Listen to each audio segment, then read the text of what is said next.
السلام عليكم ورحمة الله وبركاته، ازيكم يا أحلى متابعين. طبعًا أنا في الفيديو ده هاقص الcover الأنتري الستاندر اللي هو كنبتين وكرسيين وهاعمله بكورنيش، تمام؟ لو أنتِ هتقصي معايا حضّري من القماش الجاكار هتحضّري 8 متر والكورنيش هيبقى 7 متر، تمام؟ أنا طبعًا باطبّق البورصل على البورصل عشان يسهّل عليّا الشغل. أنا هاقص إيه، هاقص 4 شرايح، تمام؟ أول شريحة فيهم 2 متر، زي ما إحنا شايفين كده هنقيس 2 متر وهنقص.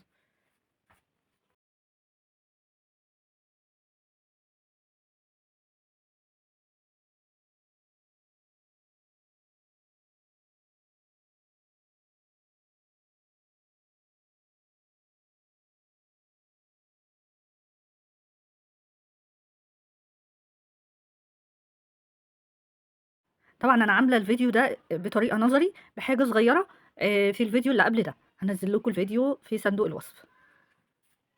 أنا هاقص وهاقفّل في نفس الفيديو. طبعًا دي أول شريحة معانا، تمام، اللي هي 2 متر، هنقص الشريحة التانية متر ونُص، يبقى إحنا كده هيبقى معانا شريحتين.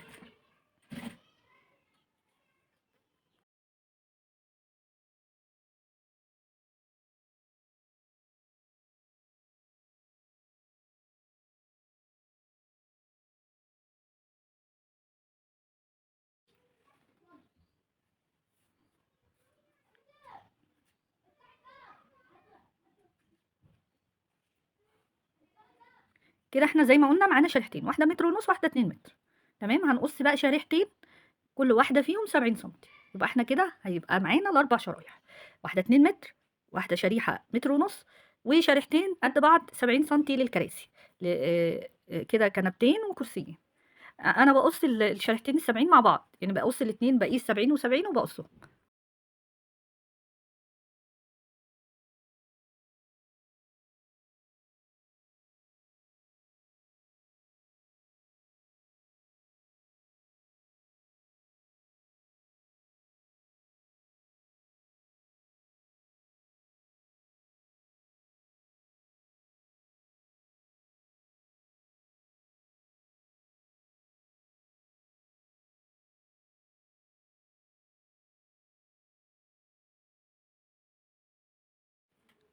زي ما أنتم شايفين كده، قصيت الاتنين مع بعض وبافصلهم عن بعض.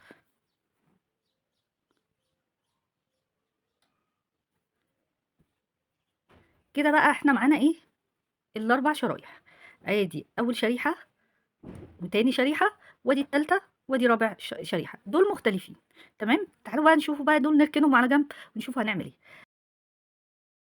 إحنا هنقص كمان 4 شرايح، يعني هنمشي مثلًا بطريقة 4، 4، 4 شرايح و4 شرايح، أول 4 مختلفين وال4 التانيين مقاس واحد، دول 4 شرايح كل شريحة 80 سنتي، تمام؟ يبقى إحنا هنقص 4 شرايح كل شريحة 80.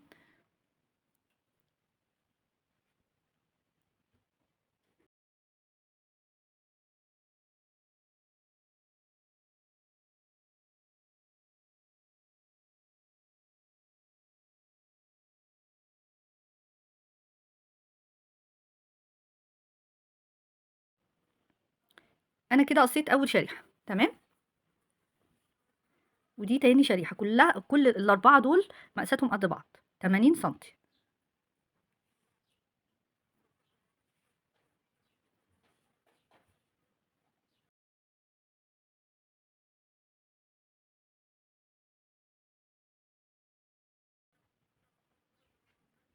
أدي التانية، تمام؟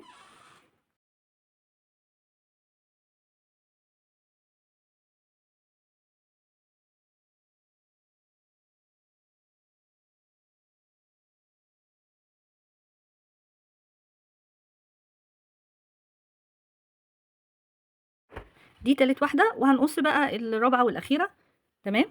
دي كده هتبقى الرابعة.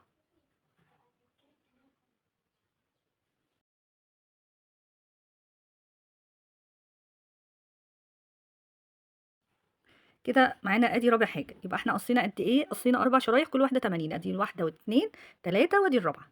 هنعمل فيهم ايه بقى، هناخد كل واحدة فيهم ونطبقها كويس جدا ونظبطها البرسل على البرسل، وهنقصها تبقى تتقسم اتنين، يعني ال4 شرايح دول هيكونوا 8 شرايح، تمام؟ زي ما احنا شايفين بنظبط البرسل على البرسل وبنقسم العرض اتنين، يبقى الشريحة اللي معانا 80 سنتي بتتقسم لاتنين عشان نعمل 2 ايد لكل كرسي.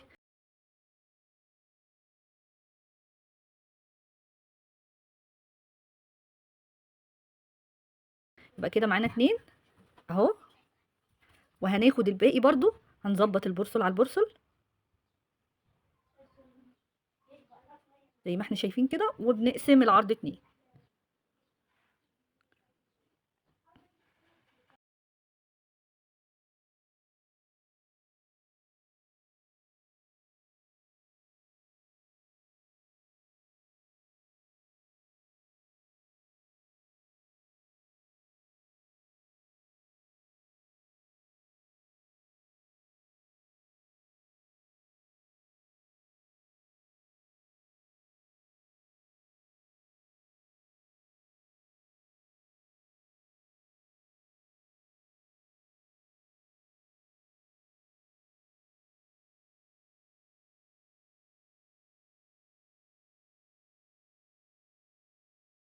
لازم نظبط البرسل على البرسل علشان القماشه تطلع مظبوطه، يعني يطلع الايادي قد بعضها، ما يكونش فيه ايد صغيره وايد كبيره.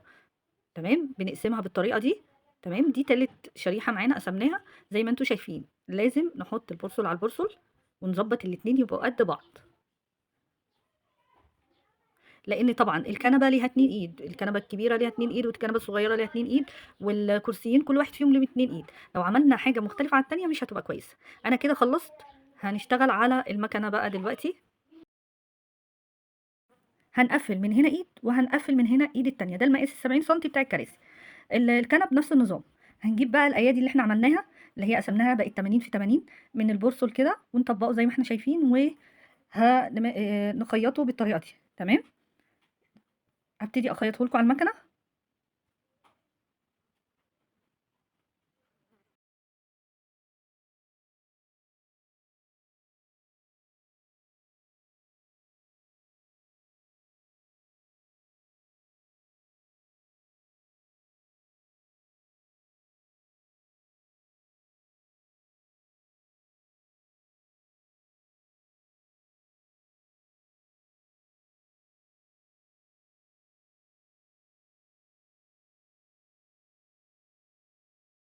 طبعًا البورصل المشرشب ده لازم يتشال، وبنعمل over كمان، يعني إحنا بنشيله بالمقص وبنشتغل عليه over شغل نضيف. تمام، بُصّوا دي ما بتبقاش متقفّلة.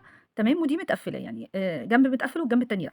تمام، هنعمل التانية برضه نفس النظام الأولانية، هنطبّقها. تمام، هنطبّق كده زي ما إحنا شايفين، وهنقفّلها على المكنة.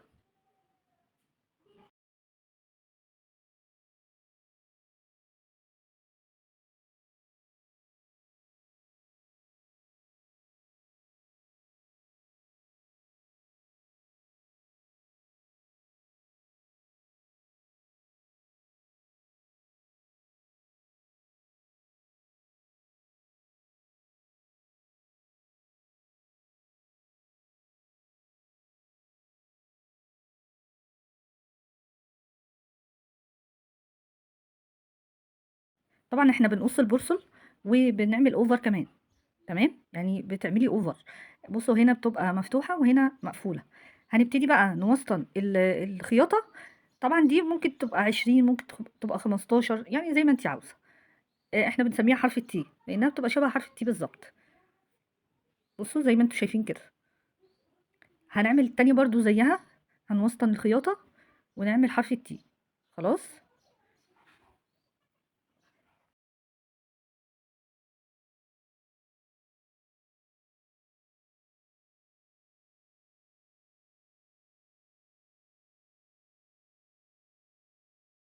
أنا كده قفّلت الأيادي. هابتدي بقى أقفّل الأيادي على الكنبة أو الكراسي أو أيًا كان الاتنين واحد نفس التقفيل، زي ما إحنا شايفين كده. بنبتدي الإيد نقفّلها زي ما إحنا شايفين.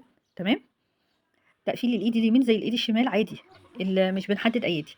ده cover standard، يعني بُصّوا تقفيل واحد يلبّس أي أنتريه. تمام، بس شرط ما يكونش الضهر بتاعه عالي، أعلى من الإيد. تمام، إن شاء الله هاعمل لكم فيديو للكورنيش. لينك الفيديو هتلاقوه في صندوق الوصف. التقفيل سهل جدًا، جدًا، جدًا. مشوا معايا خطوة، خطوة في التقفيلات، وإن شاء الله هتطلّعوا شغل زي الفل. زي ما إحنا شايفين كده، حاجة سلسة جدًا، مش صعبة يعني.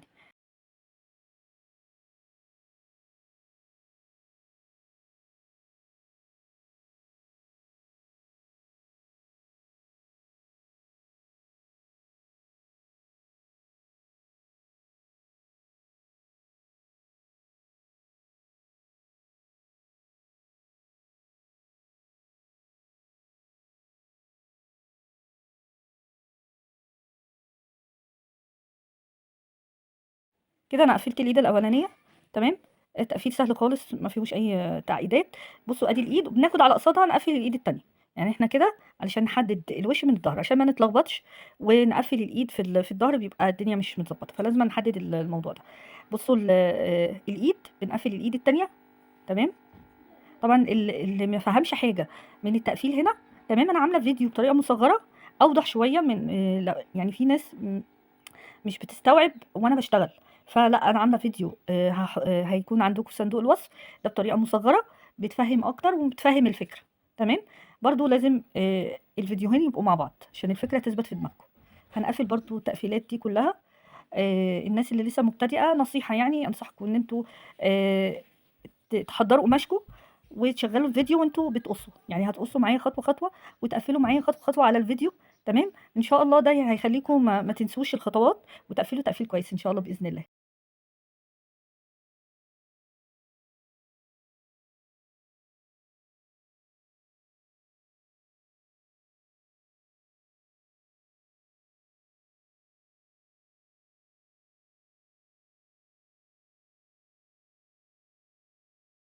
أنا كده خلّصت وضبّطت الدنيا وقفّلت زي ما أنتم شايفين الإيد الأولانية وأدي الإيد التانية، تمام. كده فاضل لنا إيه بقى، فاضل لنا الكورنيش. والكورنيش هيكون داير ما يدور لينك الكورنيش في صندوق الوصف، وكده أنا أبقى خلّصت والسلام عليكم ورحمة الله وبركاته.